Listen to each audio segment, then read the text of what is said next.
Pro boxing fans, we are here in Congleton in Cheshire. Pete's Fury, I do want to ask your thoughts on Anthony Joshua.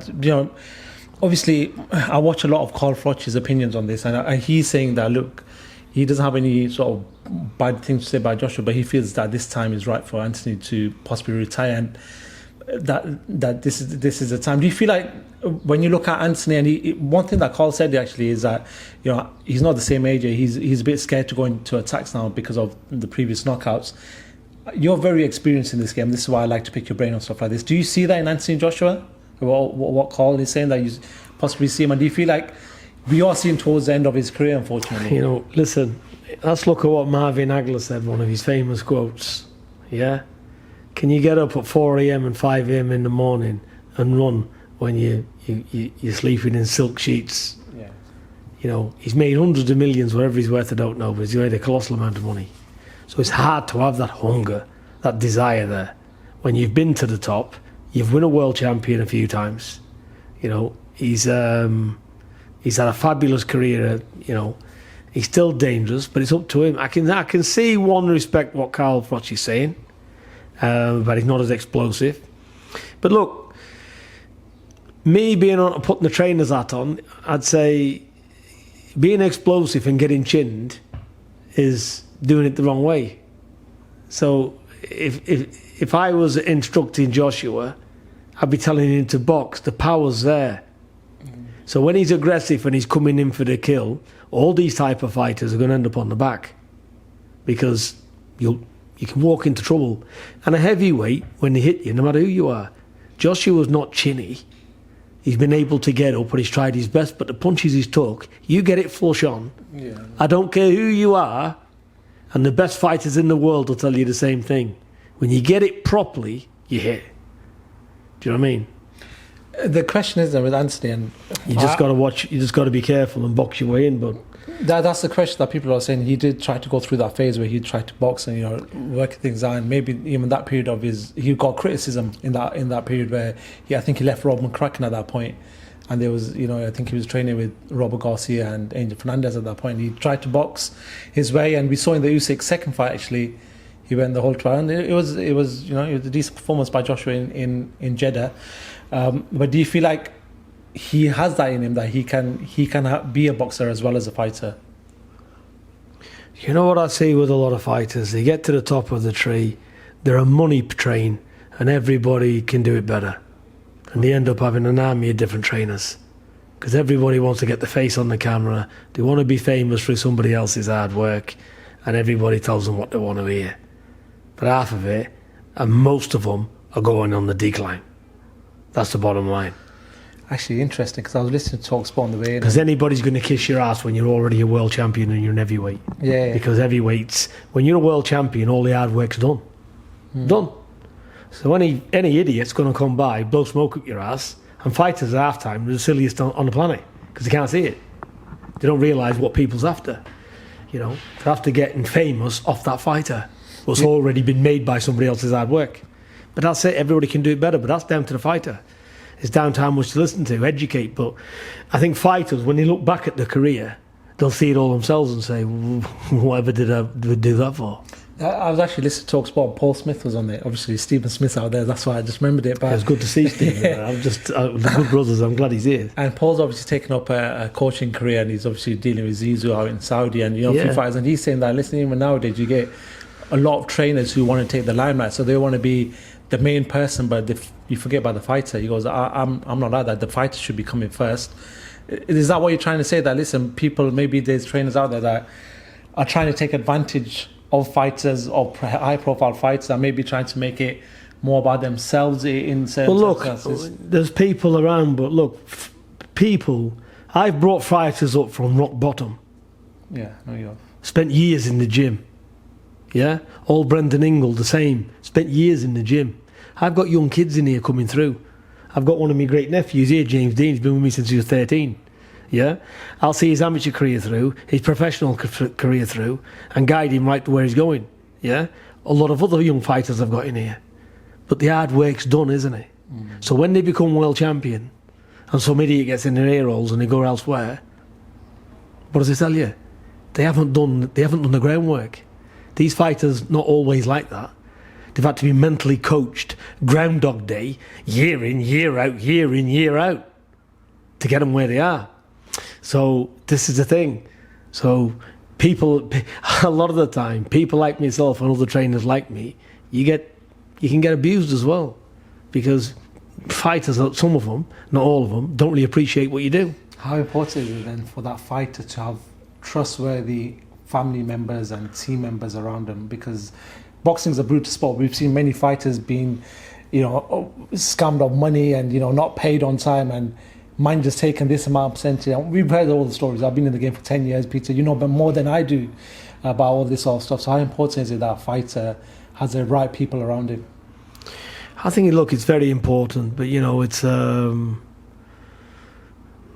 But a lot of the time, look, it's like anything else.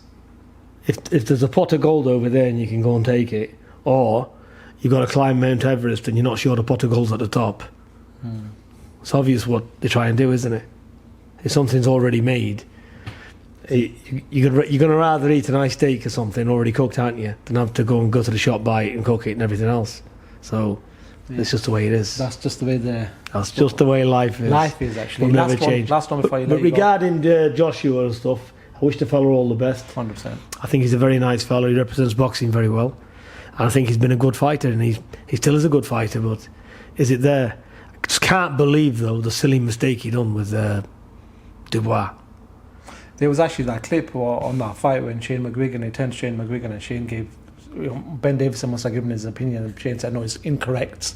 And, he shouldn't be giving this opinion. He should be holding his hands up. I'm sure you've seen that. It's gone on social media. Do you feel like it's fine for, trainers to talk, give advice or even talk about trainers or even criticize them at the time of the advice? Wasn't he commentating on the fight? I think he was commentating for BBC Live. So he was there. Yeah, he was ringside. There's actually a viral clip that's gone on when he gives that instruction, they're listening into it, then Shane gives his opinion. I think a lot of trainers, they're doing the best, and they do the best what they see at the time. But that performance, when he come out in that corner after that round, because I know he went down a bit and he got up, and then Joshua helped him back to the corner. But he was all there, and he was coming back into that fight. Yeah, I don't know what happened. Look, I'm not blaming anybody, but he leaded off with it. Was it a right uppercut? Against a dangerous heavyweight from here to you. He wasn't even close to him. So he stepped in with an uppercut, which means all that is open. So that is the biggest mistake ever. That's something that you'd never ever advise a heavyweight to do. A flyweight, maybe, where you can gamble. You can't gamble like that. So he just gave him the fight, really. It was like there was no thought process there. He just thought, right, it's all or nothing. But he didn't have to do that. If he'd have kept his calm and boxed, listen, we can't say what would have happened, but it certainly wouldn't have ended like that. He was in with a good shout of winning it, actually. He just made a terrible mistake. I think that's why it was. I was listening to talks on Simon Jordan actually had Ben Davison in there, so they were talking about this instance, which is why we're actually probably talking about it. But he did put him up on that, that advice, and at that time, and then they showed the Shane McGuigan part where Shane said maybe that's the wrong advice at the time to give. And listen, Ben Davison said at the time, look, I'm gonna put my hands up. I could be wrong, but I felt at the time the instructions were correct. But do you get that from a trainer's point of view as well? That look, at the time, instructions he felt like were correct. He hasn't been back to see or anything else, but maybe he's saying that maybe at some point it could have been incorrect. Let me just tell you this: we all make mistakes. Yeah, everybody's only doing their best. I'm sure Ben Davison in the corner is doing his best for Joshua, and he really wanted him to win more than anything in the world. So mistakes happen. Mistakes can happen, but it happened. And it's a big mistake, and it cost him. It cost him the IBF World Championship, because he'd have been fighting Usyk now, wouldn't he? So yeah, at this level, in the heavyweights, on the world level, listen, it is.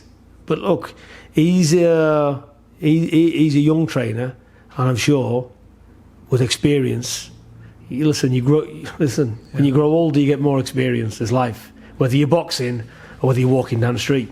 Yeah. No, I think when they were questioning him, he said roll the dice to Anthony, to AJ, and I think that's what they were saying to him, like, what do you mean roll the dice? And he sort of said, look, we had something that we were talking about and people are seeing it the wrong way, which is fair enough, you know. Listen, you can overcomplicate boxing, you can do a lot of things. I've had people say to me, bring computers to me, bring straps, bring this, and I think to myself, next thing, they need a fucking spaceship in here.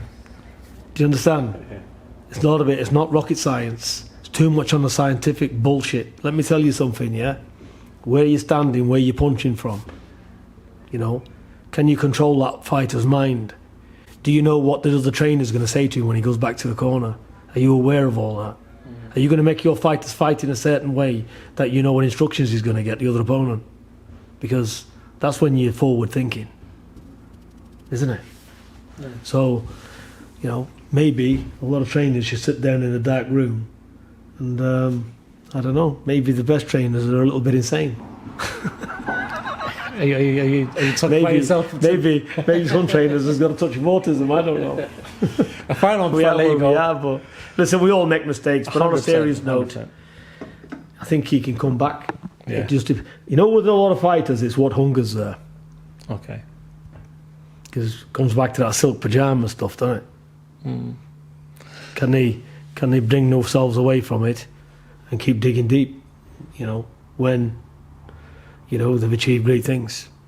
Yeah. And just to reiterate, Anthony Joshua's been, since I got into boxing, he's, you know, picked it up and he was on Sky Sports. Imagine it was a different era of boxing, and fair play to the guy, man. He's made a massive career of this sport, and he's potentially going to have a few big fights coming up, possibly, we don't know, but you know, fair play to him. I wouldn't like to see him fight bums, though. He needs, listen. I think the fight they're talking about is Tyson fight. Yeah, that'd be a very good fight, and, you know, and if not him, maybe other fights of that type of level. Yeah. Do you know what I mean? Because he's been a world champion. What is he? He doesn't need any warm-up fights, does he? No. Do you know what I mean? I don't think he wakes up for warm-up fights. Well, nobody is, are they? Then you definitely got your pyjamas on, aren't you? Because you're not going to be interested, are you? Fair enough. So I get all that. So listen, I wish all the fighters all the best. It's a very hard sport, this. Brutal. It's brutal. Final one, actually. Usyk Dubois. Do you feel like there's a change in Daniel Dubois this time compared to the first fight? I don't know. He's certainly, the fights he's had back has been a lot better, Dubois, hasn't he? He seems to have turned the corner. He's had some good fights back. You know, let's see. I think he's going to come out. He's going to try and put it on Usyk. He's big enough. He's strong enough, and that would be the right tactics for him, I think. But Usyk will know all this anyway. He's one smart cookie, isn't he? So he's got. Listen, Usyk's got great feet. He's like a Rubik's cube, you know. So you can have all the power in the world, but if you haven't got the correct distance and you're being turned and you're being offset, what good's the power if you can't land it? So it could be one of them. So we just don't know. I think it's a better fight. I've always said, and you know, not being disrespectful to anybody, I just think Usyk with his feet and his boxing skill, it's going to be. You'd have to favourite Usyk, but it wouldn't surprise me if Joshua got it on him sooner or later, because it's hard to keep out the way for 12 rounds, isn't it?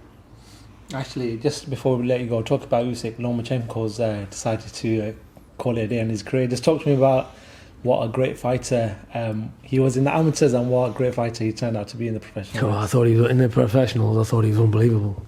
It was a science to watch him box. You know, he'd be there, and the next thing he'd be over there. The fighter would be throwing punches, and as he's throwing the punches, he'd be down the side of him. That's a rare skill. He had that. He had that skill that you rarely see in fighters. He could judge the distance and almost judge just before they was going to throw punches. You know, that's the kind of level he was at. He was down to, you know, milliseconds. His timing. You know, so he was an awesome fighter. I think he's a great champion. And on that note, big up Applied Nutrition for that drink, which has got us through 29 minutes of an interview. So well, exactly, you know, 29 minutes and I'm going strong. That's how good that drink is. Free to Fury. Listen, you know, good luck with everything else. We'll start this next 3 weeks, I think it is, before, and then obviously with Huey, and you're a busy man in the next couple of weeks, so good luck with everything else. Busy June, yeah. Good man. Thank you very much for giving us your time as always, and speak to you at the next one. Thank Good you very speaking much. with you. Thank you.